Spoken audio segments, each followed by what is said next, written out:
Bom dia, pessoal. Então, como nós combinamos, eu vou fazer essa aula de forma remota, e que fique claro para nós todos, né, que só estou fazendo assim por acreditar que é importante agora também apoiar a causa de estudantes, né, que tiveram aí suas bolsas cortadas. Então, não faria isso se não fosse por um motivo que compreendo, seja nosso, seja justo e, portanto, que justifica ou então faz com que a gente compreenda a necessidade de fazer ajustes, né? E acho que é essa a intenção de fazer essa aula de forma remota. Então, eu tinha pensado em fazer, e aí eu vou fazer 3 gravações. Uma que é essa que é mais teórica, então, em relação ao tema da aula, né, que era da semana passada também, que nós não tivemos por conta do jogo, e dessa agora, que é sobre avaliação, então, do planejamento à avaliação. Uma aula falando um pouco os fundamentos disso, a compreensão do que seja. E depois eu vou fazer mais 2 separadas sobre o roteiro da aula expositiva dialogada e sobre a avaliação da aula expositiva dialogada, tá bom? Que eram temas que a gente discutiria na aula de amanhã, sexta-feira. Hoje eu estou gravando quinta-feira, tá bem? Vocês vão assistir em qualquer tempo, né? Assim eu espero. Então, vamos lá. Primeiro, a intenção aqui é que a gente possa mesmo conversar sobre essas temáticas. Então, eu vou pegar uma referência que eu gosto muito, que é o Celso Vasconcelos. Ele é autor desse livro, Planejamento, Projeto de Ensino e Aprendizagem e Projeto Político-Pedagógico. É um autor dentro do campo das pedagogias progressistas, como vocês sabem, é o campo onde eu habito, então é onde eu vou buscar as fontes, as referências, né, para trabalhar com vocês no campo da didática. O Celso tem esse site aí, que ele tem inclusive disponível alguns dos livros dele.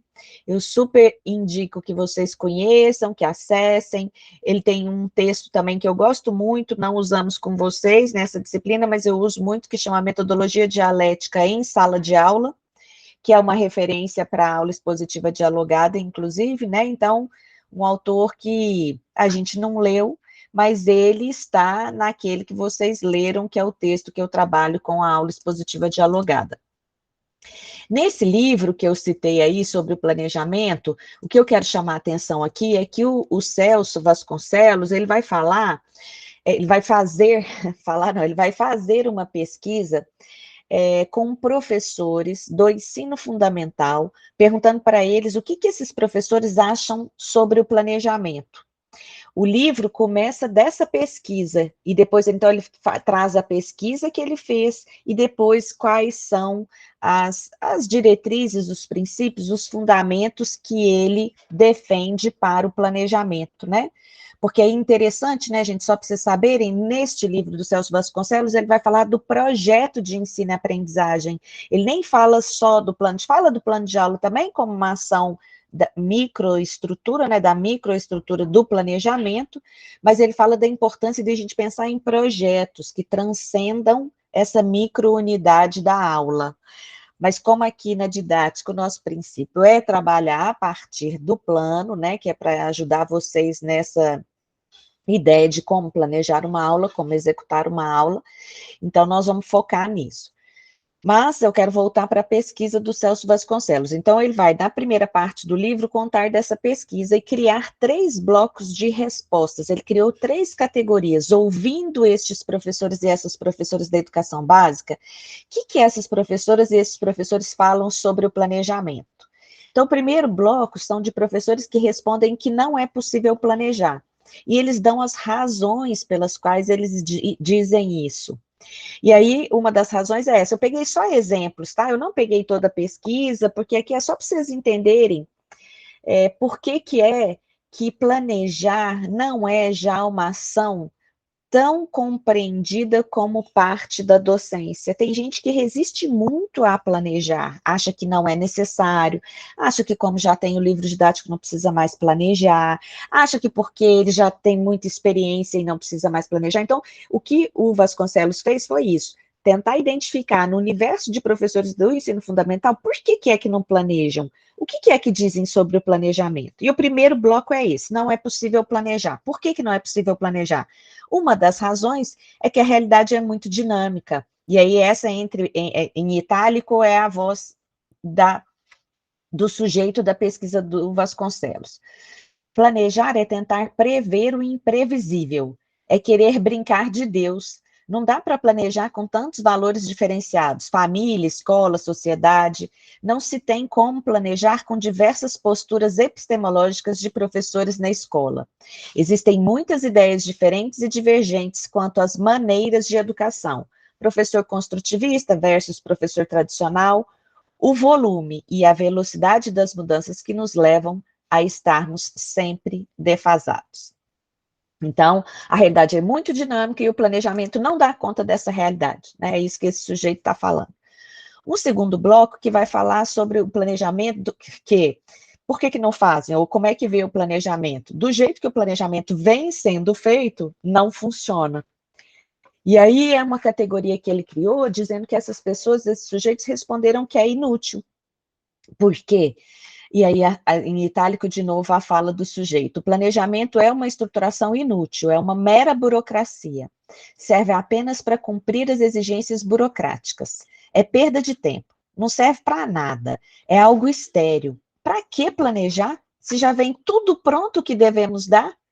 O planejamento, com muita antecipação, resulta inviável devido às variações do cotidiano. Na hora de planejar, tudo bem, mas depois, planejamento bem elaborado que só permanece no papel. A prática fica a desejar. Falta aplicação no dia a dia. Não adianta planejar. São tantos alunos, cada um com seu ritmo e jeito de aprender. Então, esse é o segundo bloco que entende que o planejamento, do jeito que vem sendo feito, não funciona. E o terceiro não é necessário planejar. E aí a fala do sujeito, dar aula não é tão complicado assim. Planejar é coisa de quem está começando. Eu já tenho experiência, é desnecessário, tenho tudo na cabeça. Já sei o que vou ensinar, está tudo no livro. Eu sempre fiz assim. Em educação, o que conta é o amor, a arte. Não precisamos dessas coisas técnicas. Vou na base da intuição. Eu vou lendo e rindo, vocês entendem que isso para mim é sofrido de ler, né? Porque o planejamento para mim é a forma que temos de organizar o pensamento para que uma aula seja realizada.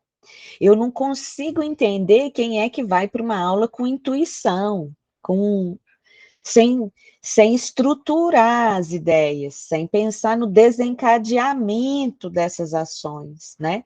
Então, isso para mim é muito difícil de entender, mas aí está na pesquisa, né? Esse grupo de professores, e a gente sabe, eu convivo com isso o tempo inteiro, de professores que acham que isso é desnecessário.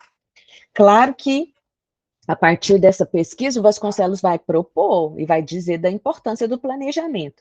E eu gosto muito, gente, dessa definição que ele faz, da forma como ele entende, porque eu também não defendo o planejamento numa concepção técnica, de que é uma técnica que a gente aprende e aplica. Tanto é que eu insisto sempre com vocês, assim, nessa ideia de que o primeiro planejamento é importante que você veja o que é importante para um planejamento. Portanto, é importante que vocês saibam quais são na ideia de um roteiro, ou de quais são os passos, ou de quais são as principais informações que tem que constar num planejamento. Agora, isso não quer dizer que você deva sempre fazer o plano assim. O plano, para mim, é uma característica do próprio professor e da professora. A forma como ele vai escrever, a forma como ele vai conduzir, a forma como ele vai lidar com esse planejamento, a gente vai identificando a nossa melhor forma de lidar com isso. Mas nunca desprezando a importância do planejamento. Eu acho que tem que adequar a forma, mas o planejamento é fundamental, porque senão a gente também corrobora, né, com essa ideia que a gente vem discutindo aqui na didática geral desde o primeiro dia de aula, que é de que ser professor ou ser professora não é uma profissão. Eu defendo que é uma profissão. Eu assumo a profissão de professora como uma profissão, portanto, tem algumas exigências desta profissão. Uma delas é planejar. É necessário que eu tenha um planejamento, é necessário que eu organize as ideias dessa minha prática educativa. Então, esse, para mim, é a definição de planejamento em síntese, né? Mas eu gosto mais dessa do Vasconcelos, por isso que eu trouxe para vocês. Depois de todas essas reflexões sobre os problemas, a possibilidade e a necessidade, que postura assumir... desculpem, li errado. Depois de todas essas reflexões sobre os problemas, a possibilidade e a necessidade, que postura assumir frente ao planejamento? Entendemos, então, a partir da pesquisa que ele faz essa pergunta. Então, a partir desses problemas, desta realidade, quer dizer, os professores não acham necessário, não acham útil, não acham importante planejar. Então, que postura que a gente deve assumir frente ao planejamento? E aí ele responde: entendemos que é preciso superar tanto a adesão deslumbrada, que considero como uma espécie de panaceia, quanto a pura e simples rejeição, que considero como impulhação, em direção à compreensão do planejamento como prática humana contraditória, tendo lucidez de seus limites, constrangimentos naturais, sociais ou inconscientes, concepções equivocadas e etc., mas também de suas potencialidades, tomada de consciência, elemento articulador da ação, né? Então, veja, os limites, eles existem mesmo, né? Muitas vezes nós, como professores e professoras, a gente faz um planejamento, por exemplo, dessa aula de sexta-feira. Quando a Stephanie me mandou a mensagem no WhatsApp, a aula já estava organizada, eu já tinha feito o planejamento da nossa aula. Então, eu tive que mudar, né? Algumas coisas foram adequadas para fazer desse jeito, mas isso faz parte do planejamento. E a gente também, na minha compreensão de planejar, não é você usar à força o planejamento, mas é você ter um balizador, ou uma diretriz, ou uma organização, como eu digo, né? Para mim, o planejar é a organização da prática docente. É a forma da gente organizar. Eu não entendo de outro jeito. E aí trouxe uma tirinha para a gente só dar um respiro aí, a Mafalda, mais uma vez, né? Vocês sabem que gosto da crítica, da provocação que a Mafalda nos faz muitas vezes, através dessas tirinhas do Quino, e ela pergunta para o Miguelito, quais são os seus planos para essa primavera, Miguelito? E ele responde, viver, e sai. E ela pensa, tão pequeno e já tão organizado. Né? Então, essa ideia da organização, que é para mim o mote da ideia do planejamento. Aí eu retomei um pouco que a gente trabalhou na última aula nossa, né, que foi com o texto da Ogair, da Garcia, em que ela fala dos 4 dimensões da sala de aula, né? Eu chamei aí de saberes necessários, mas as dimensões da sala de aula. A relação interpessoal, o conhecimento, o compromisso e a comunicação, como dimensões importantes para a gente pensar, né? Por que eu insisto nisso, gente? Porque muitas vezes a gente fica muito preso naquilo que a gente acha que é uma docência, por exemplo, então eu preciso saber o quê? Eu preciso saber o conhecimento.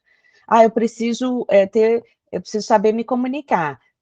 Todas essas dimensões aqui aprende-se, mas eu tenho que perceber também em mim aonde é que eu vou ter que insistir um pouco mais, ler um pouco mais, né, buscar contribuições para esta dimensão também estar nessa compreensão de sala de aula, né, que ela chama de arquitetura da sala de aula, para que a gente possa chegar aí, que é o que eu estou querendo, chegar na aula de hoje, que é na ideia da aula expositiva dialogada. Mas ainda antes disso, né, eu queria que vocês entendessem, porque como professora de didática, como eu já falei para vocês, eu acabo que vou escrevendo sobre um pouco para contribuir até com as nossas reflexões aqui na sala de aula, né? Então, esse aula expositiva dialogada foi um artigo que eu escrevi, um pouco por conta do questionamento, eu já contei isso para vocês, mas eu estou repetindo, né, assim, da própria, de uma estudante das sociais, que ela falava para mim assim, Camila, mas então se não é assim que se faz, como é que faz uma aula? assim, porque a gente ficava, né, na crítica a uma aula expositiva só, a uma aula transmissiva, a uma aula que, na lógica de uma escola tradicional, de uma tendência tradicional, de uma pedagogia tradicional, de uma educação bancária, né?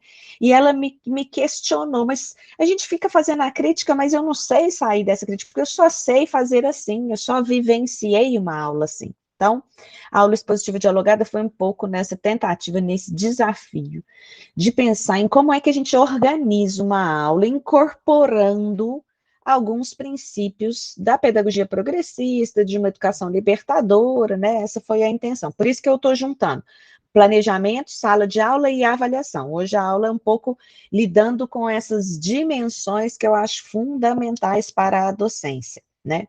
E aí, algumas concepções que é só para vocês entenderem, eu já para retomar, né? A ideia dessa, pensar a aula nessas 4 dimensões, a aula expositiva dialogada, o princípio é o princípio do diálogo, da problematização, da conscientização, da ideia da gente ampliar a leitura de mundo desse sujeito, para além do conhecimento, mas também a leitura de mundo desse sujeito, então estabelecer as relações, interpretações, conexões possíveis, né? Essa é a ideia. Primeiro princípio, que é um princípio que aí eu estou citando Paulo Freire. O segundo, que é o princípio que eu também já conversei com vocês, de associar o ensino e a aprendizagem. Na aula expositiva dialogada, eu vou falar desses princípios. Esses princípios ou essas concepções, eles sustentam a proposta da aula expositiva dialogada, né? É o que eu também tento mostrar para vocês. Tudo que eu faço tem uma concepção que está me movendo, né? Tem uma compreensão de ensino, tem uma compreensão de sujeito. Eu acredito nas pessoas como pessoas que aprendem, eu acredito no diálogo como forma de aprendizagem, como mediação desse processo de aprendizagem. Eu acredito que o ensino não pode estar isolado da aprendizagem, que eu tenho que associar os dois. Então, essa autora, que é a Anastasia, na verdade, a Pimenta depois vai conversar com ela, mas quem cunha este termo de ensinagem é a Anastasia, que eu gosto, porque ela vai associar os dois, né, e aí já dá a ideia que eu também compreendo. E o outro autor que eu também chamo para o diálogo é o Vasconcelos, esse que eu já apresentei, que fala sobre o planejamento, que tem esse texto, esse artigo, que chama A Metodologia Dialética em Sala de Aula, e ele vai falar de 3 momentos da metodologia dialética em sala de aula: a mobilização do conhecimento, a construção do conhecimento e a elaboração da síntese do conhecimento. Então, eu pego esses 3 tempos do Vasconcelos, e é como se eu detalhasse um pouco mais esses tempos, né? Como é que a gente faz para mobilizar, para construir, para fazer uma síntese do próprio conhecimento nessa perspectiva da construção, né? Então, a ideia da aula, agora eu entro na aula expositiva dialogada, né? Aqui, eu acho que antes, inclusive, já falando, né, dos princípios dessa aula expositiva dialogada, que como eu já expliquei, foi fruto de uma necessidade dos próprios cursos de licenciatura, de tentar trazer, então, para uma materialidade, como é que a gente faria um planejamento e uma ação concreta numa perspectiva progressista, de uma educação libertadora, a partir de Paulo Freire. Então, eu elegi esses princípios, acho que espero e confio que vocês vão ler o texto, né? Até para fazer também as críticas, fiquem à vontade para fazê-las, mas a ideia é que esses princípios estejam na aula expositiva dialogada. Então, o diálogo, a ensinagem, a metodologia dialética, a aula operatória, que eu não falei, que também é da Terzi e do Ronca, que são 2 autores que escrevem sobre a aula operatória e a prova operatória. Como é que a gente faz uma aula que a gente tenha que operar mentalmente para vivenciá-la? Então, eles têm uma frase que é importante no livro, que é assim: a gente não dá aula, a gente vai fazer aula, né? Então, fazer aula nesse sentido de que a aula faz com que a gente opere, que a gente estabeleça relações, que a gente... não é a aula de uma compreensão da educação bancária, nem na lógica tradicional, que a gente fica só como receptor desse conhecimento, né? Rompe com essa lógica da recepção do conhecimento e entende que é uma interação. mediada pelo docente, mas aí que nessa interação, por isso que para mim, isso daqui, esse jeito que nós estamos fazendo hoje é só emergencialmente mesmo, porque eu preciso do diálogo, eu preciso da troca, eu preciso desta relação estabelecida na compreensão que eu compartilho para que a aprendizagem, para que a ensinagem de fato aconteça, né? Porque aqui eu estou imaginando vocês, mas eu não estou vendo vocês. E ainda é mais concreto, porque eu já conheço vocês, eu já vi vocês, nós já rimos juntos, nós já, né, tivemos uma relação já estabelecida, então é menos pior. Que eu imagino vocês aqui na hora que eu estou falando, como se vocês estivessem aí do outro lado também falando comigo. E essa ideia dos sujeitos aprendentes, gente, que é uma ideia também que parece tão simples, mas não é, né? Porque a gente sempre fica colocando muito pré-requisito para aprendizagem. Ah, mas se o menino não tiver isso, não sabe aquilo. Ah, se o menino não fizer aquilo, não sabe aquele outro. Ah, se ele não fizer aquilo... E eu não acredito nisso. A gente não precisa de nada antecipadamente para compreender nada que venha antes nem depois, assim. Essa lógica linear do mais simples para o mais complexo, nós já vimos isso na didática, começa lá no Comênio, século XVII, foi uma revolução à época, mas hoje a gente já entende que o conhecimento é complexidade, que a nossa cabeça não funciona assim do simples para o complexo, que a gente consegue entender coisa complexa, que a gente consegue se debruçar sobre problemas da realidade, né? E eu não preciso ficar aí simplificando o conhecimento para que a gente possa compreender. Aliás, isso na educação, na minha humilde avaliação, foi um dos grandes problemas, né? Porque a gente quer simplificar o conhecimento para a criança como se a criança não compreendesse, para o jovem como se ele não compreendesse. E aí a gente vai numa simplificação que chega a cometer erros com o conhecimento, ao simplificá-lo, né? Então, eu não parto desse princípio, eu parto do princípio de que nós somos sujeitos aprendentes e aprendemos. Então, a partir desses princípios, qual foi o meu desafio ao escrever a aula expositiva dialogada? Como é que eu vou fazer para que esses princípios estejam declarados no planejamento, estejam claros numa aula expositiva dialogada em uma perspectiva freiriana? Porque também, que entendam isso, se fosse para eu pensar numa aula freiriana, eu não talvez pensaria numa aula expositiva dialogada. Eu pensaria numa aula, numa outra lógica, né? Mas o que acontece é que eu também entendo que a ruptura de uma concepção, de uma pedagogia para outra, assim, ela não se dá de uma forma extrema. Então, a gente precisa ir aos poucos com esta transformação e essa mudança. E aí, quando eu fui pensar em escrever, eu pensei, não dá para eu já falar, vamos colocar todos em círculo, vamos fazer uma aula em que o tema...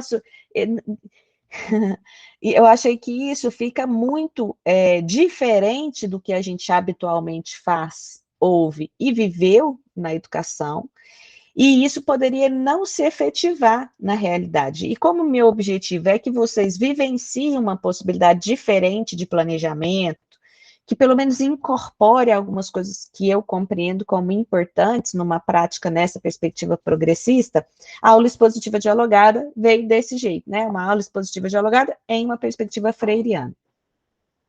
Mas se eu tivesse liberada totalmente dessas amarras tradicionais, talvez eu fizesse assim, uma aula freiriana circular. Entendeu? Como é que seria isso? Talvez seja até uma dica para o próximo, né? Estou aqui falando sozinho, mas acho que vocês viajariam comigo nessa ideia também. Talvez seja para o próximo aí, como é que faz uma aula freiriana circular, né? Sem ser expositiva, enfim. Mas essa é uma aula expositiva dialogada na perspectiva freiriana. Então, o que eu criei? Muito fundamentada em quê, gente? Na minha própria prática. Então, vocês vão ver aí que, é claro que aqui eu tenho que sistematizar um pouco mais. Vocês sabem que este artigo, ele foi publicado numa revista, num livro, que é o Revolucionar na Sala de Aula, que quem organiza este livro é um colega, aliás, colegas, não é só um, mas um deles é um colega da Federal de Uberlândia, que é o professor Gilberto, que ele pasmem vocês, das ciências contábeis. Ele foi meu colega lá em Tuiutaba, nós trabalhamos muito juntos lá, e ele é aquele professor que eu sou fã, gosto muito do Gilberto, somos amigos, eu me considero assim, uma amiga do Gilberto, mas ele escreveu um artigo que é assim: dormi contador, acordei professor. Para contar um pouco dessa, a grande preocupação do Gilberto sempre foi essa: como é que é no curso de Ciências Contábeis o professor e a formação que se dá no curso de Ciências Contábeis à medida que os professores geralmente não têm nenhuma formação pedagógica, não tem nenhuma formação para ser professor ou ser professora. Isso a gente também já conversou um pouco, né, que a legislação não exige que tenha formação pedagógica e nem licenciatura, como exige-se na educação básica. Então, isso faz com que muitos cursos, e na especificidade de alguns cursos, isso seja uma grande preocupação. E nas ciências contábeis, o Gilberto sempre foi muito preocupado com isso. Então, a gente sempre trocou muita figurinha.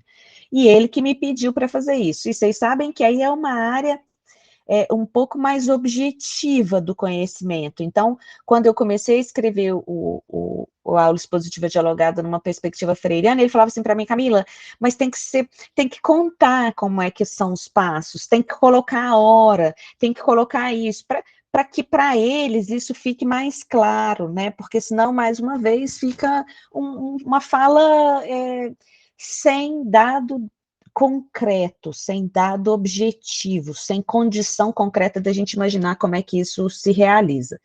Então, ancorada nisso, eu estou explicando isso tudo para vocês entenderem até porque que eu falo dos 5 passos da aula expositiva dialogada, né? A ideia era essa, que eu pudesse mesmo deixar o mais claro possível como é possível fazer de uma prática que já é uma prática um pouco minha, né? E aí acho que vocês vão enxergar isso também. Eu acho que eu sempre digo que a aula expositiva dialogada, ele não tem primeiro, segundo, terceiro e quarto, são os 5 passos. Quer começar da transpiração, depois isso aí vai da criatividade, do objetivo, da onde você está, o que você quer, né? Isso, a minha ideia não era amarrar, gente, a minha ideia era dar referências e possibilidades. E aí, a partir disso, a criação acontece, porque eu acredito no professor autônomo, no professor e na professora que são criativos e criativas, que assumem a docência como uma profissão e, portanto, dela fazem mesmo o seu exercício, então, que estudam, que conheçam o currículo, que façam os seus planejamentos, que pensem na avaliação, que levem em consideração quem são esses estudantes e essas estudantes, enfim, pensando nesse contexto, que assumam a sala de aula como esse espaço aí, nessas 4 dimensões, né, que não é só uma delas ou só 2, mas pensando as 4, né, pelo menos a expectativa é que se consiga alcançar essas 4 dimensões. Então, nessa perspectiva, eu criei esses 5 passos da aula expositiva dialogada. A primeira, que eu chamo de inspiração, bom, a primeira porque eu também pensei numa lógica, mas não necessariamente precisa ser assim. A inspiração é porque eu sempre acho que falta, numa aula expositiva, a gente dizer assim: por que isso é legal de aprender? Por que isso daí vai ser bom para a gente aprender?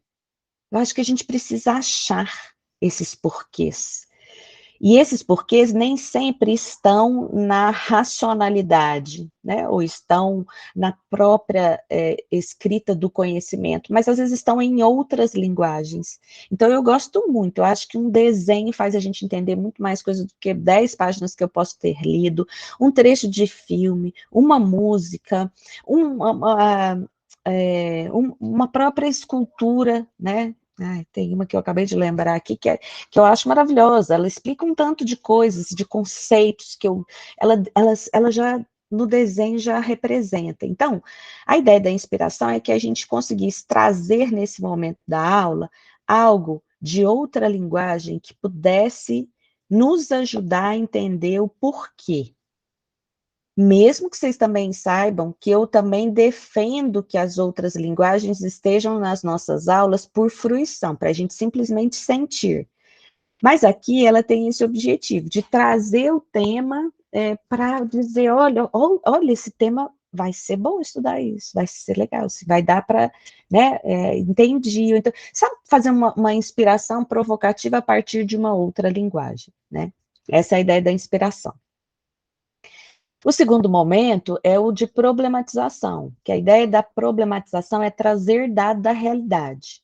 Veja que até agora eu estou naquele passo que o Vasconcelos chama lá de mobilização do conhecimento. Eu não cheguei no conhecimento em si, mas eu estou problematizando esse conhecimento a partir da realidade. O que tem a ver esse conteúdo, esse tema desta aula com a realidade? Qual relação? Há alguma relação? Que relação há? Então, eu vou trazer dado da realidade para mostrar um pouco como é que esse conhecimento, ele não é abstrato, ele é construído socialmente, culturalmente, historicamente, a partir de trazer dados da realidade. Esse é o momento problematização. O momento reflexão é aquele que é porque brinco que lá na enfermagem, também com uma disciplina que eu trabalhei lá agora eu não lembro mais se foi na didática ou se foi na ESP mesmo, mas aí o grupo dessa turma, especialmente, foi muito interessante, sabe por quê? Eles sugeriram, depois que a gente fez a discussão da aula expositiva dialogada, que trocasse, que fosse, na lógica deles, né, assim, na compreensão, era inspiração, reflexão e depois problematização. E eu falei, tá certo, acho que façam assim, né? E eles argumentaram, por quê? Porque o que é o momento da reflexão?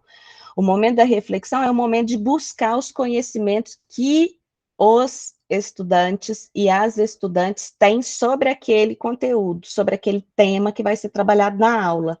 O que sabem? Mas aqui não pode ser só uma pergunta. E aí, gente, o que vocês sabem sobre o planeta Terra? Não é isso. É você buscar formas, e aqui por isso que tem que ter planejamento, porque você tem que pensar, criar, como é que você vai fazer a reflexão? O que você vai propor para os meninos para ver o que eles sabem, o que eles não sabem? O que você vai propor para esses estudantes? Então, a reflexão é buscar um pouco. Já ouviu falar? Conhece, não conhece? Quem sabe o que sabe, como é que sabe? E aí buscar estratégias de saber sobre isso. A reflexão é isso. Por que eu chamei de reflexão? Porque muitas vezes eu vi na minha prática docente professores perguntarem, mas poucos se importarem. Pergunta, mas pergunta por perguntar. Não pergunta para incorporar na aula. A ideia da reflexão aqui é que a gente pergunte, mas que ela seja incorporada à aula. Não é para ficar só na pergunta e a resposta eu não quero saber, né? A pergunta é incorporação, então por isso que eu chamei de reflexão, né? Porque é um momento de reflexão nossa, né? Dessa relação aí estabelecida entre professor, professora como mediadores e estudantes. E o momento transpiração. O que é o momento transpiração? O momento transpiração é o momento da construção do conhecimento, em que a gente vai aí, de fato, construir um conhecimento novo. Como que vai ser feito isto? Vai ser feito com um debate, vai ser feito com um momento de exposição e depois de debate, vai ser feito com duplas, vai ser feito com trios, vai ser feito em grupos, vai ser feito na sala como um todo. Aqui, no momento transpiração, eu também tenho que planejar, todos os momentos precisam ser planejados, precisam ser criados, precisam ser pensados, né? Por isso que são os passos da aula expositiva dialogada. Na transpiração, como é que nós vamos construir um conhecimento novo? Na minha compreensão de aula, gente, nessa perspectiva, eu tenho que sair da aula com alguma coisa nova que eu aprendi. Mesmo que seja, o novo também é a gente repensar conhecimentos anteriores, né? Não quer dizer que necessariamente tem que ser algo que eu ainda não sabia, pode ser algo que me faça repensar algo que eu achei que eu já soubesse, que agora eu preciso repensar a partir dessa construção de conhecimento que fiz nesta aula, né? Então, por isso que eu acho que vocês veem que toda aula eu tento sempre buscar algo que a gente, um tema, tem sempre o livro, tem sempre um texto, tem sempre uma referência com quem a gente vai dialogar, Mas a ideia da aula, ela é cheia de provocações, né? Com a intenção de que leitura prévia feita, como é que a gente constrói ali na relação com o outro, nessa interação, de forma mediada por mim, algum conhecimento novo. E por fim, não por fim, né, mas assim, que pode ser feito inclusive em vários momentos, mas essa ideia também da síntese, é como se eu também, porque eu acho isso muito cruel quando a gente pensa, especialmente na realidade de vocês, assim, dos 50 minutos de aula, que um professor termina uma aula sem terminar. Isso dá uma sensação para a gente muito ruim, né, de que eu não cheguei no fim do que eu me propus a fazer, e para quem também está presente nessa aula. Então, a ideia da síntese é que a gente possa pensar a aula como uma unidade de sentido. Então, ela tem um começo, um meio e um fim. Ai, Camila, mas eu só tenho 50 minutos. Uma das coisas que eu falo no texto, vocês, né, espero que tenham lido, é que a ideia é que seja uma aula pelo menos geminada, né, 2 aulas de 50 minutos. Mas eu só tenho 50 minutos, Camila. Tudo bem, você só tem 50 minutos, então você vai ter que priorizar algumas coisas aí de uma aula concreta para você fazer, né? E às vezes não chegue na síntese, mas mesmo que seja um movimento de síntese seu, sei lá, que você coloque uma frase que represente o fechamento daquela temática, mas eu acho importante esse movimento de síntese, porque esse movimento de síntese, ele nos ajuda a fazer essa articulação das ideias, né?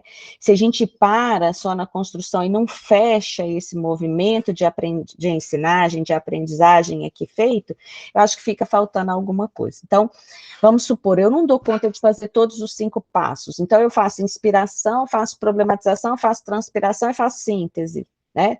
Em uma aula, ó, eu vou ter que deixar isso, vou ter que colocar. E aí é isso que a gente vai adequando dessa ideia dos 5 passos, né? Não é para ser uma camisa de força, mas é para ser uma ideia de como é que se incorpora. Ai, desculpem, eu passei além aqui, é só porque aqui, então, eu queria fechar essa ideia do planejamento, né? O planejamento na concepção do Vasconcelos, na compreensão dos princípios que eu já coloquei aqui da aula expositiva dialogada e na materialização da aula expositiva dialogada com esses 5 passos, certo?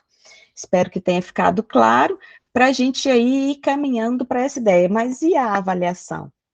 Eu vou dizer sempre para vocês que, do ponto de vista da forma como eu compreendo o ensino, planejamento e avaliação são as dimensões da docência, né?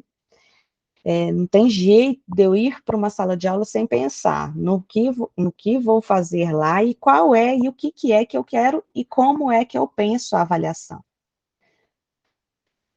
Ambos, planejamento e avaliação, têm por trás tudo aquilo que a gente também já conversou, as concepções que eu tenho do ensino, da aprendizagem, do sujeito, né? E aí, nós hoje, no campo da avaliação, gente, temos trabalhado com um conceito que chama-se avaliação formativa. O que significa isso? Também, historicamente, né, isso eu também não falei no planejamento, mas planejamento e avaliação da mesma forma, naquela história da didática que a gente viu lá, né, da didática técnica, da didática instrumental, a didática como método, como técnica, essas dimensões também já foram, historicamente, na educação, vistas como técnica, mera técnica. Como é que faz um plano? Como é que faz uma prova? Como é que faz, né, porque a maioria é prova. Tem outros, mas a maioria utilizada no nosso sistema é prova. Então, a partir aqui, eu acho que eu posso precisar, na década aqui no Brasil, né, 1990, finalzinho dos anos 80, e junto também com o movimento de abertura política no país, e aí a gente tendo acesso, condições de estudo, de análise crítica, de análise social, né, em relação à abertura política que se deu no Brasil a partir de então, a gente começa também a delinear e a compreender a necessidade de uma avaliação que fugisse dessa, primeiro, lógica técnica, e fugisse de uma compreensão que essa escola tradicional também foi dando para a avaliação, da avaliação como punição, da avaliação como forma de você controlar de você disciplinar, de você ter o controle da situação. Então, para pensar diferente a avaliação, né, buscou-se outros princípios que não esses, mais coerentes, por exemplo, com o campo da pedagogia progressista, que é a avaliação, nessa perspectiva da avaliação formativa. Por que é esse nome formativa? Porque a ideia é que ela participe da formação.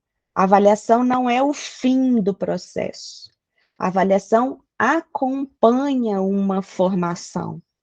Portanto, ela está ao longo desse processo. E aí, essa é uma autora referência na área da avaliação, ela vai falar, a avaliação formativa existe para promover as aprendizagens. Veja, não é para punir, não é para reprovar, não é para reter, é para aprender. Olha como inverte a lógica. Uma avaliação que existe para punir, ela passa a ser uma avaliação que existe para aprender. Isso só pode acontecer se o professor aprimorar o trabalho pedagógico. Portanto, um dos componentes dessa avaliação é a possibilidade de o professor ajustar as atividades que desenvolve com os seus alunos. Aqui eu já falaria os estudantes, mas nós estamos citando, então a Vilas Boas vai dizer como é que isso é importante nessa relação que se estabelece entre professor e estudante. Aqui também uma charge, só para a gente ter a imagem, né, e colocar nessa reflexão, mas aí a tirinha dizendo, punir 2 quilômetros, educar 60 quilômetros, né? Como é que talvez essa também concepção de uma avaliação punitiva, nós já falamos, acho que sobre isso na sala de aula, assim, né, como é que, então fazer uma prova de VOF, fazer uma prova de marcar X é muito mais fácil de corrigir do que você ler, né, perguntas abertas, você lê redações, isso dá mais trabalho, né? E, ao mesmo tempo, também educar dá mais trabalho, porque aí você vai trazer toda essa reflexão do processo, compreensão desses sujeitos, como é que muda, como é que transforma, como é que aprende, né? E aí tem um autor, gente, que é o Fernandes, Domingos Fernandes. Desculpa, mas minha boca ficou seca. Domingos Fernandes é um português. Ele esteve aqui conosco na Federal de Uberlândia, no programa de pós-graduação nosso ali da Faculdade de Educação. Ele veio dar um curso sobre avaliação. Ele tem um livro que chama Avaliar para Aprender. É um autor referência na área da avaliação, e ele vai dizer que, para ele, a avaliação formativa, então vamos sempre entender a avaliação formativa como avaliação para aprendizagem. Ela pode ser associada a um outro termo que a gente também tem na avaliação, que é a avaliação somativa. E aí ele usa esse desenho para nos explicar isso, e eu acho que nos ajuda demais, assim, a compreender, porque para ele, a avaliação formativa é a linha amarela da faixa de pedestre, ou seja, é a linha contínua, é a linha que acompanha do começo ao fim. E a avaliação somativa é aquela imagem das linhas brancas da faixa de pedestre, que é aqueles momentos pontuais que a gente faz uma parada ou dá um tempinho para fazer um processo mais sistemático do que está acontecendo ao longo desse processo formativo, ao longo desse ano letivo, ao longo de um semestre, né? Então, vejam, eu queria mostrar isso para vocês verem como é que, então, para o Fernandes, a gente pode associar as duas, a gente pode ter as avaliações somativas junto com a avaliação formativa, né? Eu prefiro entender que, neste caso aqui, quando você tem essa compreensão da avaliação formativa, você já a está apropriando, mesmo no uso da somativa, se apropria o conceito, né, se apropria a ideia de que a avaliação é para aprender. Então, se é para aprender, eu vou fazer, vou formular, vou pensar de outra maneira, né? E aí, ele vai dizer de alguns princípios importantes, e eu acho que aqui vale a pena trazê-los, né? Acho que essa aula está ficando muito grande, mas aí vocês dividem, vocês param um pouquinho, a hora que começa a falar da avaliação, dá uma paradinha e depois volta na ideia. Ai, ai. Mas os princípios importantes que o Domingos Fernandes vai dizer. Primeiro, a avaliação é um processo imbuído de subjetividade. Isso eu acho fantástico, porque todo mundo fala, ah, não, mas a avaliação, a gente tem que, não tem subjetividade. Tem. Por que que o Fernandes vai dizer que tem? E eu concordo com ele, vocês estão vendo, né? Porque eu fui também bem incisiva. Por que que eu concordo com ele? Porque nós somos sujeitos. Nós também, não tem jeito, eu que vou, a não ser que seja máquina, aí aí não é avaliação para aprendizagem, né? Aí se for, é uma máquina que vai corrigir, que vai elaborar, aí pode ser, mas se é gente, aí é um processo imbuído de subjetividade.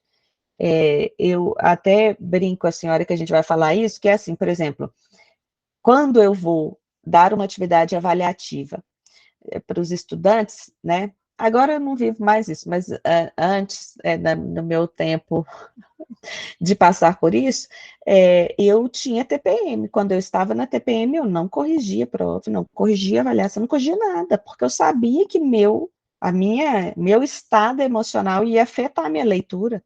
É isso. A subjetividade é isso, é a gente entender que a gente é humano, então tudo que a gente faz tem subjetividade, porque eu estou ali no que eu estou fazendo, né? As minhas crenças, os meus valores, os meus conceitos, a forma como eu acredito, né? Porém, esse fato não impede, não quer dizer que tendo subjetividade, assumindo a subjetividade da avaliação, não quer dizer que ela não possa ser rigorosa, não quer dizer que ela possa ser crível, e não quer dizer que ela não possa ser útil para todos que participam do processo, né? Subjetividade para ele não quer dizer que a avaliação não funciona, pelo contrário. Reconhecendo a subjetividade que a gente consegue transformá-la ainda mais rigorosa, ainda mais crível e ainda mais útil para aquilo que ela veio, né? A avaliação somativa ou formativa não é uma questão técnica, não é uma mera medida, nem uma questão de instrumentos, é uma questão eminentemente pedagógica, ética e política. Ou seja, né, aquilo que a gente falou lá, se historicamente já compreendemos assim a avaliação, hoje a compreensão é de que não é assim. Eu não escolho qualquer, que ele vai chamar de instrumentos, entre aspas, a autora que vocês leram, que é a Clarice e a Olenir, elas vão dizer de métodos de avaliação. Eu prefiro métodos de avaliação, porque aí tem a clareza de que um método ele tem implicações conceituais, né? É uma questão pedagógica, ética e política. A escolha não é neutra. A escolha faz com que a gente compreenda essa importante reflexão que ele traz sobre a avaliação. A avaliação também não pode ser confundida com a atribuição de uma classificação, mas é através da avaliação que se pode recolher informação que nos permite descrever a qualidade das aprendizagens e do ensino. Então, olha como é que é, parece simples, mas é complexo, né? Não é a avaliação que classifica, a avaliação me dá informação que possibilita uma classificação. Essa é uma forma de compreender que eu acho que muda muito a forma da gente ver a prova, o que que é. E outra questão que é um princípio importante aí para pensar a avaliação formativa é o feedback. O feedback eu prefiro chamar de devolutiva, porque eu não gosto desses americanismos nas nossas línguas, mas na avaliação formativa todo mundo chama de feedback. Feedback é o retorno que a gente dá, é a devolutiva que a gente dá, é para quem participa da avaliação. Então, o feedback é a peça central da avaliação, porque é através dele que as pessoas podem saber onde estão e o que têm que fazer para poderem chegar onde se julga desejável que elas cheguem. Só com feedback pode haver avaliação para melhorar. Este é o real conteúdo. Veja bem, mesmo a gente em processo, vamos dizer aqui que nós estamos falando de avaliação para a aprendizagem, certo? Então, nós estamos falando de uma avaliação na escola regular de educação básica, nos cursos de graduação, de pós-graduação, né? No nosso sistema de ensino no Brasil. Por que que eu reforço isso? Porque acho importante que a gente diferencie, porque às vezes nessa concepção de avaliação formativa, que é a que eu tenho, a que eu compartilho, a que eu pratico com vocês, não quer dizer que eu não reconheça que na nossa sociedade tem outras formas de avaliação vigentes, que são avaliações de processos seletivos que visam a exclusão. Vamos dar um exemplo: o Enem, o vestibular, processo seletivo para professor que vocês forem participar, seja onde for, é um processo seletivo, porque tem que excluir, não tem vaga para todo mundo. Então, ali, naquele processo, é um processo de exclusão. É isso mesmo, você vai prestar um concurso, você vai ser aprovado ou reprovado. Ali no concurso, ninguém está preocupado em fazer uma avaliação formativa com vocês aprenderem com erro, vocês terem um retorno do que é que... Não, ali tem outra finalidade, né? É só para não ficar parecendo que a gente vive no mundo da lua, né? Eu estou entendendo. Os processos seletivos são excludentes, ponto. É esta a finalidade deles.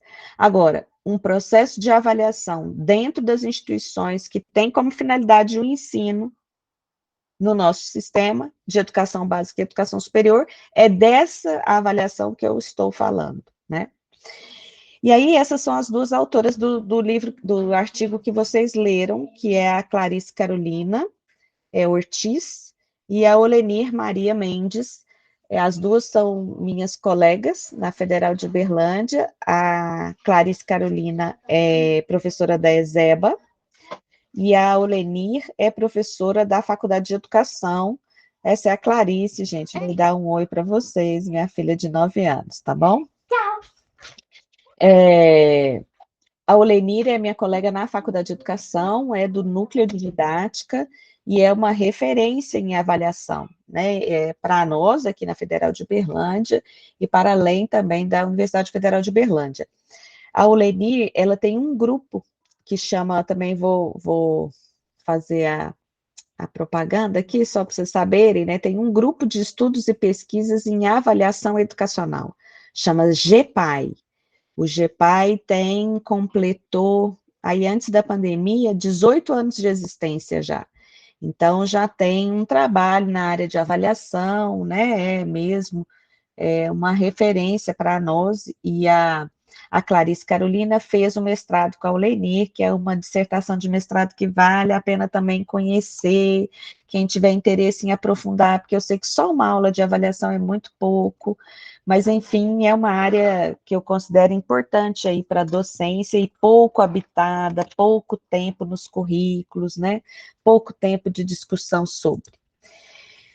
E por que eu gosto desse artigo delas? Primeiro porque elas vão dizer o seguinte, olha, nós adjetivamos, eu já falei isso para vocês, a gente na área da educação, na pedagogia especialmente, a gente gosta muito de ficar criando um nome, né?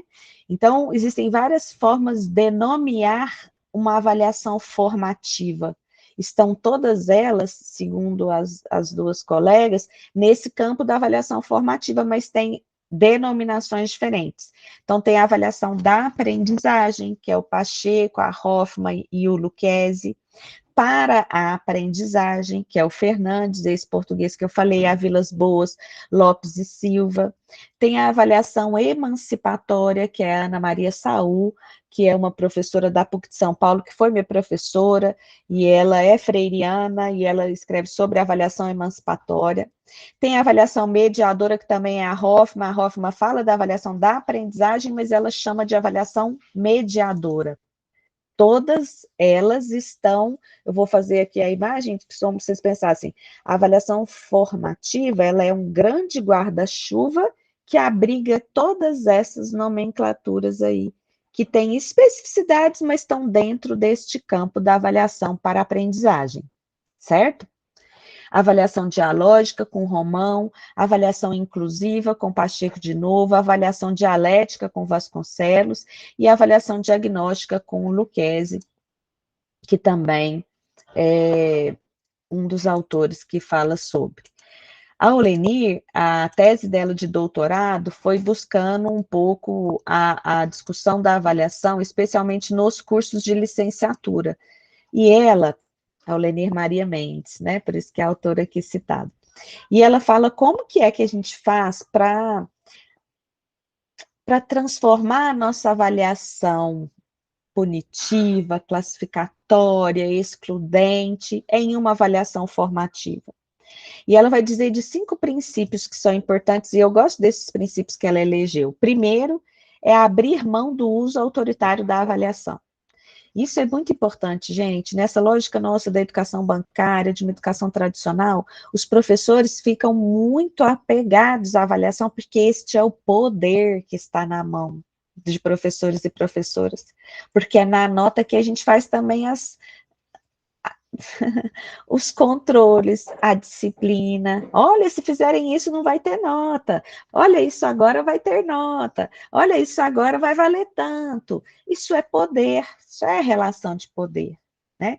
Então, a Oleni vai dizer que a primeira coisa é a gente sair desse lugar, assim. A avaliação tem que sair desse lugar de usar a avaliação como uma forma autoritária do professor controlar estudantes.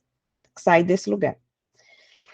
Segundo princípio, alterar a metodologia de trabalho em sala de aula, porque o que a avaliação formativa diz é que a avaliação ela é decorrente de uma aula. Ela não pode ser discordante de uma aula, ela é parte desta aula. Portanto, a aula também, se você quer mudar a sua avaliação, você também tem que mudar a sua aula, né? Que não pode ser só expositiva, que não pode ser só transmissiva, né, fundamentado em outra perspectiva. O terceiro princípio é redimensionar o uso da avaliação, a forma e o conteúdo. Redimensionar o uso quer dizer que a gente precisa estudar. Quais métodos tem de avaliação? Só tem prova? A prova tem que ser sempre do mesmo jeito? Uma vez na química, eu sempre gosto de ficar contando história demais, né? Mas eu quero terminar essa aula pelo menos em 1 hora aqui, vamos ver. Na química, eu fiz uma prova uma vez que a gente tinha feito, foi um semestre que foi muito legal, porque deu certo da gente fazer uma parceria didática geral com a metodologia de ensino de química lá. Então, a gente fez estabeleceu algumas coisas juntos, fizemos algumas coisas, e uma das coisas que a gente tinha feito era assistir um filme juntos. E aí, gente, a prova deu um trabalho. Eu nunca vou dizer para vocês que ser uma professora, ou tentar ser uma professora, numa pedagogia progressista, é o mais fácil, é o mais cômodo? Não é. Não é. Dá trabalho. Mas é muito melhor de fazer, porque é muito mais.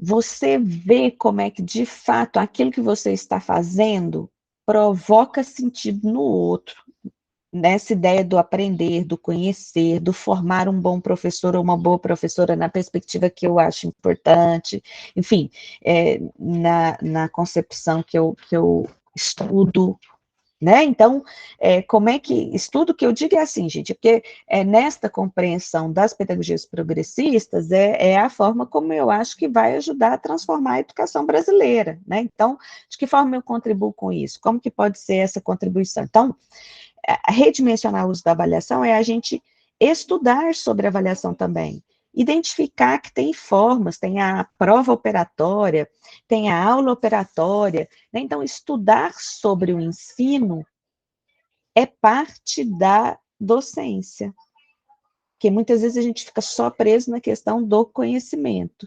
Estudar sobre a química, estudar sobre a física, estudar sobre a história, estudar sobre geografia, estudar sobre a sociologia, né? Então, isso é importante a gente entender, esse conhecimento faz com que a gente também possa redimensioná-lo. Redimensionar o conteúdo da avaliação, porque muitas vezes a gente só faz avaliação de conteúdo mesmo, né? E o que mais que eu posso avaliar? O que mais que eu acho que é importante se aprender? Como que essa ensinagem se dá? E, por último, alterar a postura diante dos resultados, né? Como é que a gente compreende? Ontem, ainda conversando com uma colega, ela estava falando de uma política pública, que eu não vou nem falar qual é, porque senão eu vou enveredar por este para esse lugar, mas ele estava falando de uma política pública que foi implementada aqui no município de Uberlândia. Então, foi implementada nesse ano de 2022. Aí eles fizeram um teste de entrada das crianças que participaram dessa ação, e agora vão fazer um teste no final. E aí eles estão afirmando que foi um sucesso. Gente, é óbvio. Vocês vêm fazer didática. Se eu faço um teste, aliás, eu fiz isso durante muitos semestres da minha vida, depois eu não gosto de ficar repetindo, vocês sabem, né? Vocês já viram. Então, eu depois desisti disso, mas eu fazia isso assim na turma. Eu perguntava para eles, no primeiro dia de aula, o que eles entendiam que era didática, e depois, no último dia de aula, o que é didática? É claro que a resposta vai ser diferente. Se a pessoa participou, frequentou das aulas de didática, leu alguma coisa, não é possível que ela vai responder que é a mesma coisa. É a mesma lógica que eles estão fazendo com a política pública, entende? Fez lá no primeiro dia, vai fazer no último dia. Nós não somos seres aprendentes, nós aprendemos. Então, essa alterar postura diante de resultados é a gente entender esta lógica, entender o que está por trás, entender que os resultados são esses, entender o que significa uma nota. Uma criança que tira 7, uma criança que tira 6, um adolescente que... Por quê? Né? Entender estas razões é mudar a postura diante dos resultados, né? Ai, Camila, mas eu preciso perguntar para todo mundo, eu preciso saber de tudo. Não, a primeira não, mas a segunda, como é que foi? Esse estudante está tendo, como é que ele está caminhando? É esse acompanhamento. Nossa, Camila, mas como que faz esse acompanhamento quando eu tenho 10 turmas, 40 alunos por turmas? É difícil mesmo. É difícil mesmo. Não é fácil, não. Não é? É bem difícil, porque eu acho que não deveria ter essa quantidade de turmas. Eu acho que deveria ter uma carga horária menor, para a gente ter mais tempo para planejar, para avaliar, para criar, para ler, para estudar. Isso tudo deveria estar na nossa carga horária. Mas não é assim. Então, eu sei que é difícil. Então como é que eu faço?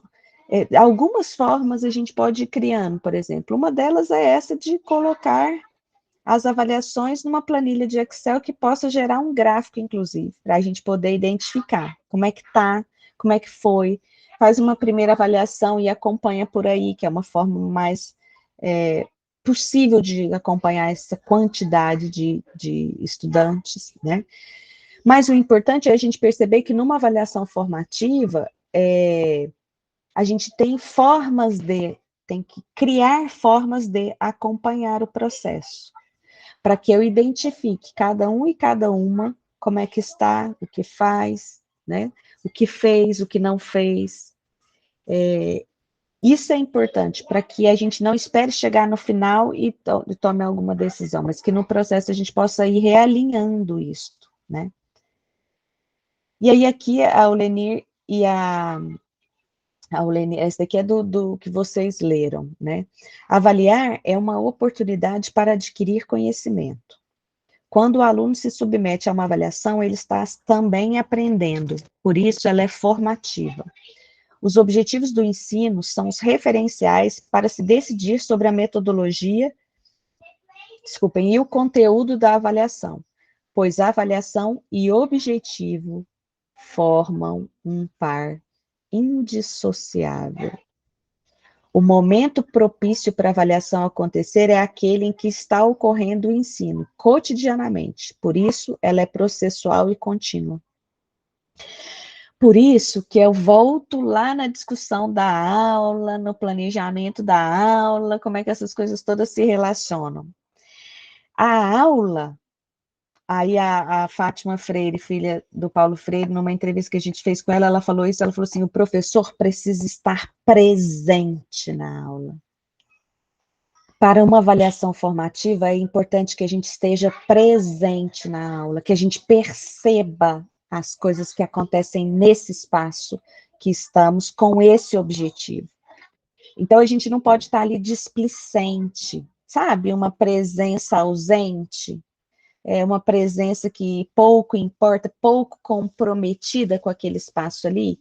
pensar nesse planejamento, nessa perspectiva, pensar numa aula expositiva dialogada, pensar numa avaliação para aprendizagem implica na gente, de fato, estar nesse espaço, né? E aí, para isso, estar atenta a tudo aquilo que acontece. E aí, a pergunta que eu fiz é essa, né? E aí, quais são os métodos de avaliação possíveis em uma perspectiva de avaliação formativa? O que nós podemos, então, fazer? Como fazer? O que fazer, né? E aí, gente, eu sempre digo o seguinte, é essa a nossa tarefa, é o que criar, como criar, o que nós podemos fazer? Uma avaliação que seja para pensar, uma avaliação que seja para interpretar, uma avaliação que seja para compreender, uma avaliação que problematize o conhecimento também, que não fique só a aula problematizando, mas que a avaliação também seja problematizadora. Quem já fez uma avaliação assim, né, que você sai da avaliação falando, nossa, essa avaliação me fez pensar, eu não tinha pensado sobre aquilo ainda. Ela que me fez pensar sobre isso. É isso, a avaliação é esse momento de reflexão de um processo de construção do conhecimento, nessa perspectiva da avaliação formativa. Portanto, não existe só um método de avaliação para isso. Aliás, aquilo que se pressupõe numa avaliação formativa é que a gente utilize diversos métodos. Sabe por quê? Porque se a gente parte do princípio de que somos todos aprendentes e que aprendemos de formas diferentes, eu também preciso ver que na avaliação eu preciso abarcar a maior quantidade de formas possíveis de identificar as aprendizagens. Então, por isso eu preciso diversificar os métodos. Por isso, a gente, numa avaliação formativa, não entende que só prova seja uma avaliação formativa. Não entende que só prova de conteúdo seja uma avaliação formativa. Porque a gente tem que diversificar esses formatos, diversificar. Do mesmo jeito que a gente diversifica as aulas, a gente diversifica a avaliação. Do mesmo jeito que a gente planeja uma aula, a gente pensa a avaliação a partir da mesma lógica, da mesma ideia, da mesma concepção, e, portanto, formas aproximadas, né? E aí eu queria terminar, então, a aula do planejamento, a avaliação, com esse poema do Carlos Drummond de Andrade, que ele é um poema para a gente refletir, tá bem? Eu não vou comentar, eu vou deixar a bomba com vocês, e depois na próxima aula nossa a gente pode até retomar, se vocês quiserem, ou por WhatsApp, como vocês acharem necessário, importante e desejarem. Eu queria uma escola que cultivasse a curiosidade de aprender, que é em vocês natural. Desculpem, vou começar de novo, porque é para Sara, Raquel, Lia e para todas as crianças. Eu queria uma escola que cultivasse a curiosidade de aprender, que é em vocês natural. Eu queria uma escola que educasse seu corpo e seus movimentos, que possibilitasse seu crescimento físico e sadio. Normal. Eu queria uma escola que lhes ensinasse tudo sobre a natureza, o ar, a matéria, as plantas, os animais, seu próprio corpo, Deus. Mas que ensinasse primeiro pela observação, pela descoberta, pela experimentação. E que dessas coisas lhes ensinasse não só o conhecer, como também a aceitar, a amar, a preservar. Eu queria uma escola que lhes ensinasse tudo sobre a nossa história e a nossa terra de uma maneira viva e atraente. Eu queria uma escola que lhes ensinasse a usarem bem a nossa língua, a pensarem e a se expressarem com clareza. Eu queria uma escola que lhes ensinassem a pensar, a raciocinar, a procurar soluções. Eu queria uma escola que desde cedo usasse materiais concretos para que vocês pudessem ir formando corretamente os conceitos matemáticos, os conceitos de números, as operações, pedrinhas, só porcarinhas, fazendo vocês aprenderem brincando. Oh, meu Deus! Deus que livre vocês de uma escola em que tenham que copiar pontos. Deus que livre vocês de decorar sem entender nomes, datas, fatos. Deus que livre vocês de aceitarem conhecimentos prontos, mediocremente embalados nos livros didáticos descartáveis. Deus que livre vocês de ficarem passivos, ouvindo e repetindo, repetindo, repetindo. Eu também queria uma escola que ensinasse a conviver, a cooperar, a respeitar, a esperar, a saber viver em comunidade e em união. Que vocês aprendessem a transformar e criar. Que lhes desse múltiplos meios de vocês expressarem cada sentimento, cada drama, cada emoção. Ah, e antes que eu me esqueça, Deus que livre vocês de um professor incompetente. Um abração e até a próxima agora aula que eu vou fazer mais duas, tá bem?